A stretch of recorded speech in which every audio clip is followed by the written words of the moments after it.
Amados irmãos e irmãs, paz e bem, nós estamos celebrando o segundo domingo da Quaresma e nesse domingo nós vamos contemplar o texto da transfiguração do Senhor, que é Marcos capítulo 9, versículos de 2 a 10.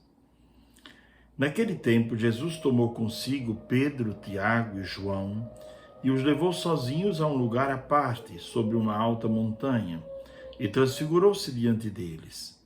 Suas roupas ficaram brilhantes e tão brancas como nenhuma lavadeira sobre a terra poderia alvejar.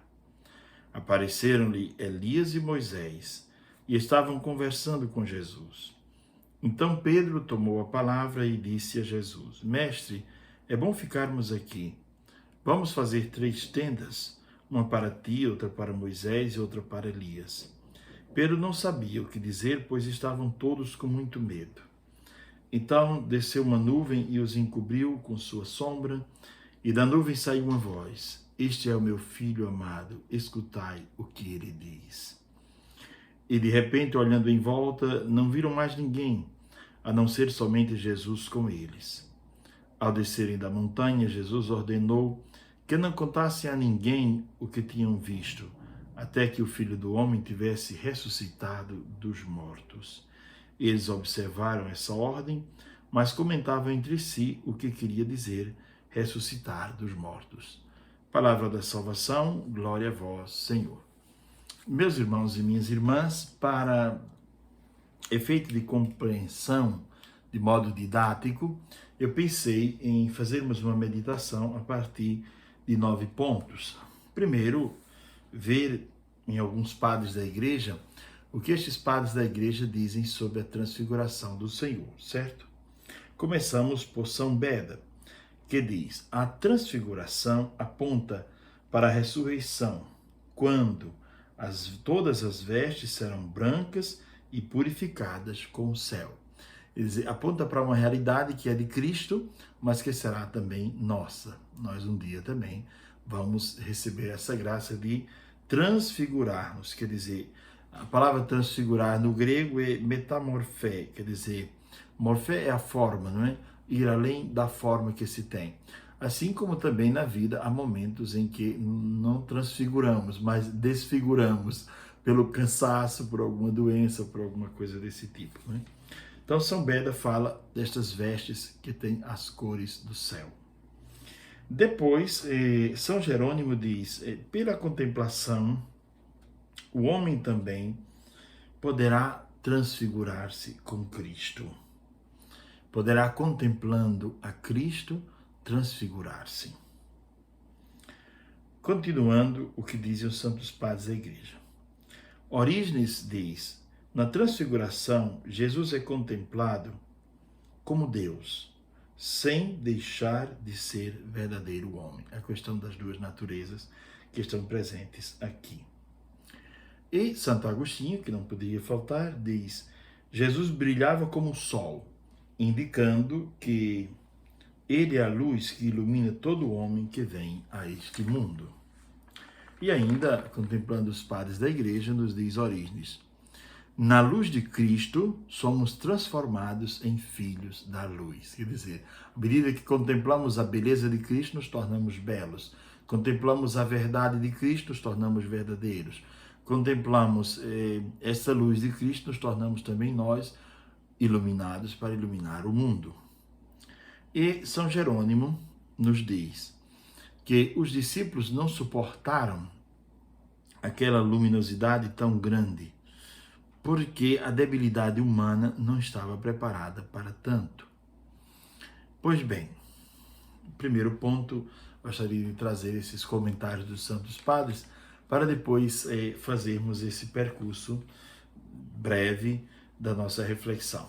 Primeira coisa, dizer que o evangelista começa dizendo, no sexto dia no Gênesis é o dia da criação do homem. Então, no sexto dia, Jesus está recriando o homem. Mas agora está recriando o homem sob uma nova perspectiva, não é? Está recriando o homem transfigurado pela graça, pelo amor de Deus.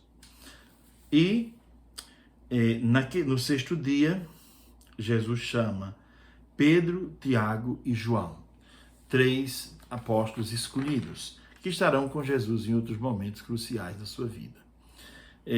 Pedro representa a coragem, Pedro representa a fé, Tiago representa a coragem e João representa o afeto. 3 coisas essenciais também para que nós possamos subir as montanhas do dia a dia. Muito fácil é viver acomodado, difícil é querer subir a montanha. Difícil é querer fazer esse percurso de desalojar-se e querer subir ao encontro desta experiência, né? Então a vida cristã, dirá Santo Agostinho de Hipona, não é nunca descida, a vida cristã é subida. Por isso é preciso querer subir. Só poderemos contemplar o rosto verdadeiro de Cristo à medida que nós nos elevarmos na contemplação, nos elevarmos à medida que fizermos esse esforço para subir, embora subir não seja fácil, porque somos acomodados. Então, toda subida de Jesus, ou esta subida em particular, é acompanhada desses 3, Pedro, Tiago e João. A fé, a coragem e os afetos. O afeto. São 3, Santo Antônio diz que são 3 elementos importantes da vida interior, né? A fé se refere ao elemento mais profundo do espírito, né? A coragem se refere ao coração, à alma, não é? E os afetos, muito bem, que se referem à alma também, não é? Jesus escolheu esses 3, que são 3 qualidades da alma, 2 qualidades da alma e uma do espírito, segundo Santo Antônio. A transfiguração não é uma obra humana. O que acontece ali é obra divina. Por isso que o evangelista diz, nenhuma lavadeira poderia deixar as vestes tão brilhantes como elas ficaram. Quer dizer, não é uma obra humana, é uma obra divina o que está acontecendo ali naquele momento.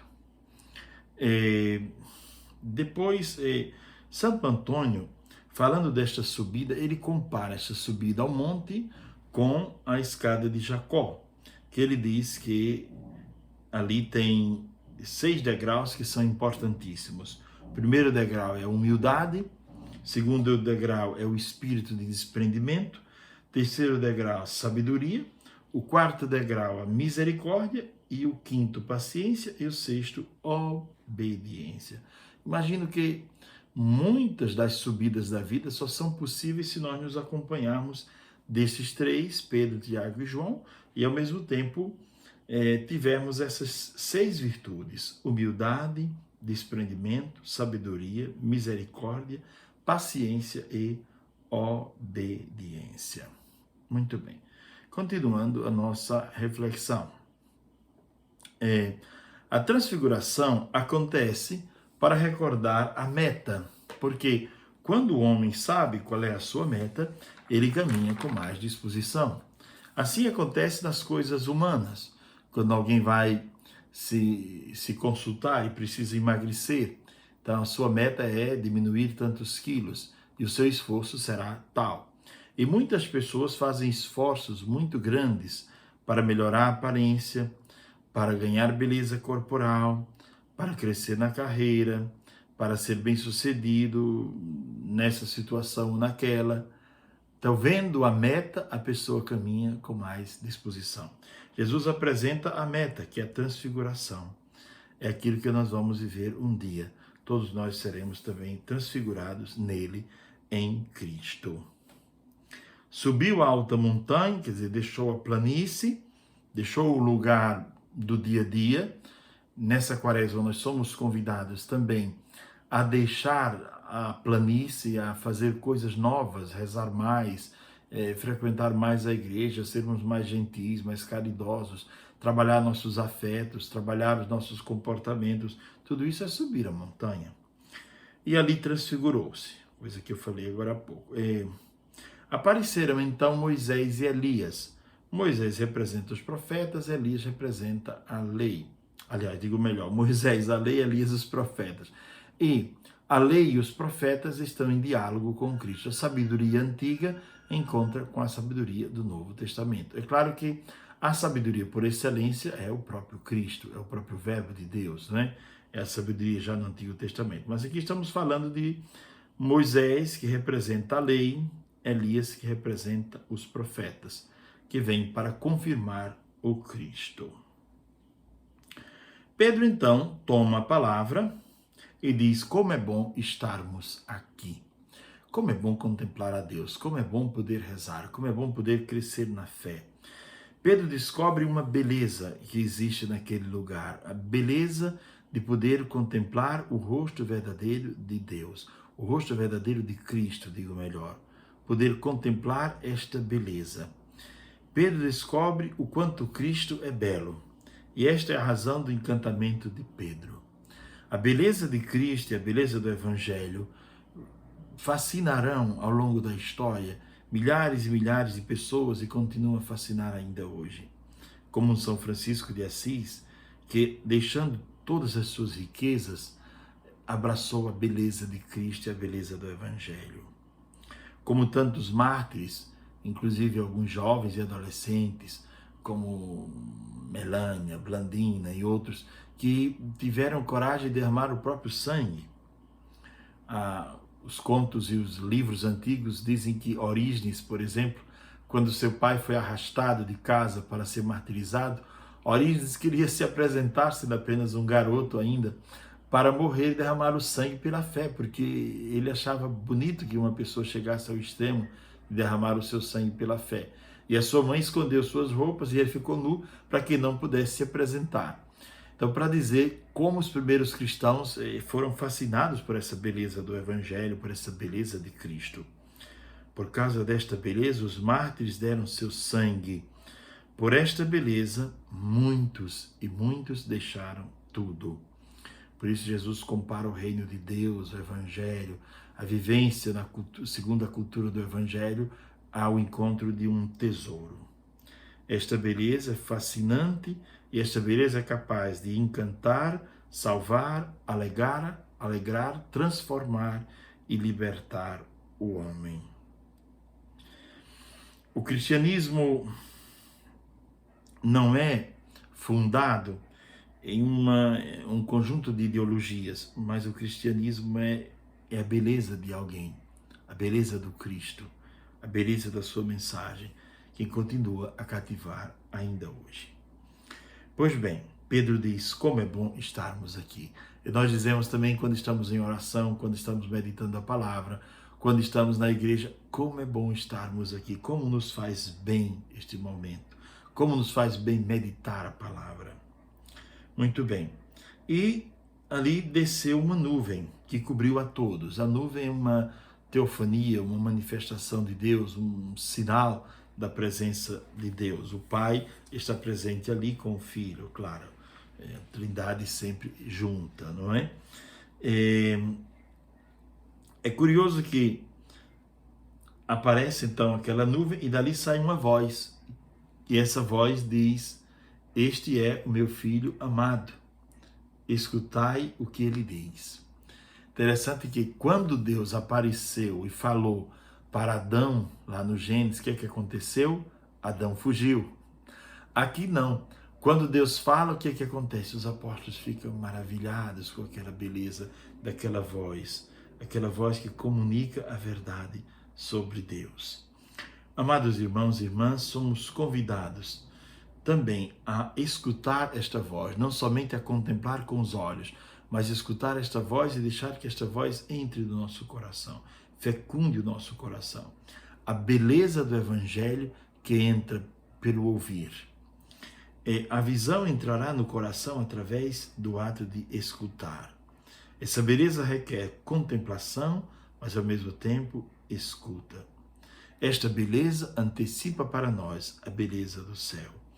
Por isso precisamos continuamente subir a montanha para descobrir o verdadeiro rosto de Jesus, para descobrir a beleza deste Cristo e aprender a ver as coisas segundo as perspectivas do alto, segundo o olhar de Deus. Amados irmãos e irmãs, nesse domingo da transfiguração do Senhor, possamos pedir a Deus a graça de buscar todos os dias na oração a transfiguração.